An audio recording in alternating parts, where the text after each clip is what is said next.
नमस्कार मित्रों। Places of worship act Congress सरकार की दुर्भावना का परिणाम है। दुर्भावना क्या? तो सनातन हिंदू धर्म के प्रति दुर्भावना, कह सकते हैं कि भारत राष्ट्र के प्रति दुर्भावना। प्लेसेस ऑफ वर्शिप एक्ट कहता है कि देश की आज़ादी के बाद से जो मंदिर जिस स्थिति में है वह उसी स्थिति में रहेगा। यानी कि इस्लामिक आक्रांताओं ने जिस भी मंदिर को ध्वस्त किया उसका निर्माण नहीं हो।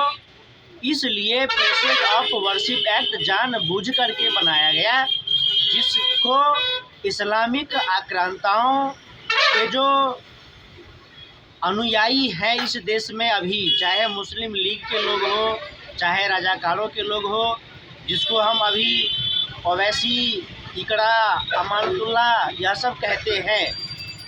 तो आज जो ये इकड़ा, ओवैसी, अमानतुल्ला टाइप लोग हैं देश में,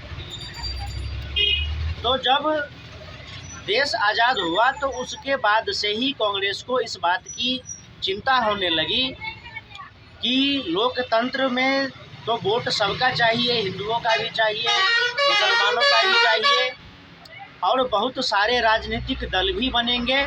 तो ऐसे में विशेष समुदाय के लोगों के वोट का एक बैंक बनाया जाए, जिसको कहते हैं वोट बैंक।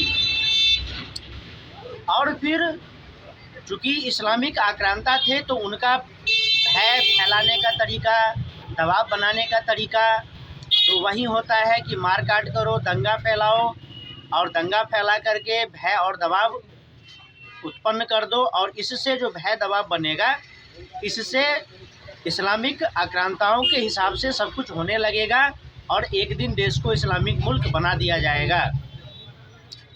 तो कांग्रेस का तुष्टीकरण की राजनीति का ही परिणाम है कि प्लेसेस ऑफ वर्शिप एक्ट बनाया गया। तो दो चार ऐसे एक्ट हैं जिसको समाप्त करने की बहुत अधिक आवश्यकता है। चूँकि कोई एक्ट बनता है, कोई कानून बनता है, तो संसद में चर्चा होता है, बहस होता है, फिर संसद में बहुमत से उसको पारित किया जाता है। फिर अगर किसी को आपत्ति होता है तो सुप्रीम कोर्ट में भी सुनवाई होती है, फिर राष्ट्रपति के हस्ताक्षर होते हैं, फिर उसको संविधान में जोड़ा जाता है। तो इसकी प्रक्रिया होती है किसी भी एक्ट को बनाना, किसी भी कानून को बनाना, संविधान में क्या हटाना है, क्या जोड़ना है, इसका बहस संसद में होता है। तो जब कांग्रेस सरकार का बहुमत था तो कांग्रेस ने प्लेसेस ऑफ वर्शिप एक्ट बना दिया, वक्फ एक्ट बना दिया, उसको मंजूरी दे दिया, पर्सनल लॉ बोर्ड बनाया।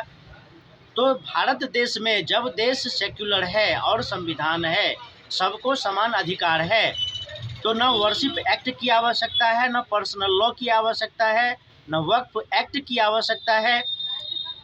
यह सब होना ही नहीं चाहिए। जितने भी हिंदुओं के बड़े बड़े धार्मिक स्थल हैं, जो मंदिर हैं, वह सब सरकार के नियंत्रण में है। यह सब नहीं होना चाहिए। जो आर्टिकल 26 है, आर्टिकल 26 है, तो जो स्वतंत्रता की, अभिव्यक्ति की आज़ादी है, स्वतंत्रता का अधिकार है, तो स्वतंत्रता का अधिकार तो हिंदुओं के लिए भी होनी चाहिए। तो किसी भी मस्जिदों पर, चर्च पर किसी भी प्रकार का कोई रोक नहीं है।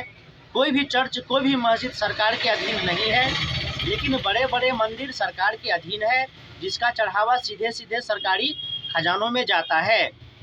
तो बारीकी से अगर देखें, बारीकी से समझने का प्रयास करें, तो प्लेसेस ऑफ वर्शिप एक्ट केवल इसलिए बनाया गया कि जो इस्लामिक आक्रांताओं ने मंदिर ध्वस्त किए थे उसका निर्माण पुनः नहीं हो। और फिर वामपंथी जिहादी जो पत्रकार है, शिक्षाविद है, बुद्धिजीवी है, वह अपने किस्से कहानी बनाते रहे और बाबरियों को मुगलों का बनाया हुआ बाबरी घोषित करता रहे। अगर places of worship act places of worship act के कारण ही राम मंदिर निर्माण को सुप्रीम कोर्ट में ले जाया गया था, और प्लेसेज ऑफ वर्शिप एक्ट ही है जिसके कारण काशी विश्वनाथ का मंदिर नहीं बन रहा है और मथुरा में श्री कृष्ण जन्म स्थान का मंदिर नहीं बन रहा है। तो सबसे पहले तो भारत सनातन हिंदू धर्म के हित में और भारत राष्ट्र के हित में जिस प्रकार से धारा 370 को समाप्त किया गया, उसी प्रकार से प्लेसेज ऑफ वर्शिप एक्ट को समाप्त कर दिया जाना चाहिए। वक्फ एक्ट को, वक्फ बोर्ड को समाप्त कर दिया जाना चाहिए, और पर्सनल लॉ जैसी बीमारी को भी समाप्त कर देना चाहिए। अगर पर्सनल लॉ ही है तो फिर जैन का भी पर्सनल लॉ है, बौद्ध का भी पर्सनल लॉ है, सिख का भी पर्सनल लॉ है। अगर माइनॉरिटी कमीशन है, अल्पसंख्यक एक्ट है, तो फिर तो सिख अल्पसंख्यक है, बौद्ध अल्पसंख्यक है, जैन अल्पसंख्यक है, बहुत सारे और भी पंथ हैं। तो सेक्युलर जब है देश और संविधान है, और जब संविधान में सबको समान अधिकार है, तो किसी के लिए विशेष प्रावधान होने ही नहीं चाहिए। आरक्षण भी एक इसी प्रकार का मुद्दा है। वामपंथ के लिए अगर भारत के प्रत्येक लोगों के पास स्वर्ण भंडार हो जाए, तो जो वामपंथ का थ्योरी है, जो वामपंथ का सिद्धांत है, उसके अनुसार जिसके पास 10 सोने का घड़ा है और जिसके पास 100 सोने का घड़ा है, तो 10 सोने का घड़ा वाला गरीब ही रहेगा और 100 सोने का घड़ा वाला अमीर ही रहेगा। जो वामपंथ की थ्योरी है वह वर्ग संघर्ष में ही चलता रहेगा, और वह अमीर गरीब की लड़ाई करवाता ही रहेगा। उसको सब अमीर और सब गरीब नज़र आएंगे और दोनों में लड़ाएंगे। यही वामपंथ की राजनीति है। तो पिछड़ों का शोषण हो रहा है, कमज़ोर को आगे बढ़ाना चाहिए। इसके लिए आरक्षण जैसे प्रावधान किए गए हैं, यह सब नहीं होना चाहिए। सबसे पहले तो जातिवादी राजनीति देश में नहीं होना चाहिए कि यह पिछड़ी जाति है, यह अगड़ी जाति है। जाति कर्म के आधार पर बनाया गया है, इसीलिए वामपंथी बार बार प्रयास करते हैं कि यह मनुस्मृति है, यह विष है, यह जहर है, मनुस्मृति को जला दिया जाए। क्योंकि मनुस्मृति वामपंथियों के जो विचारधारा है उसको रोकता है, और वामपंथ के रास्ते में जो भी आता है, वामपंथी चाहता है कि सबको हम समाप्त कर दें। इसीलिए वामपंथी ब्राह्मण को भी गाली देता है, इसीलिए वामपंथी मनुस्मृति को भी गाली देता है। तो सीधे सीधे तौर पर देखा जाए तो जो भी राष्ट्र हित में हो, धर्म हित में हो, वही कार्य किए जाने चाहिए। फिर मिलेंगे, नमस्कार।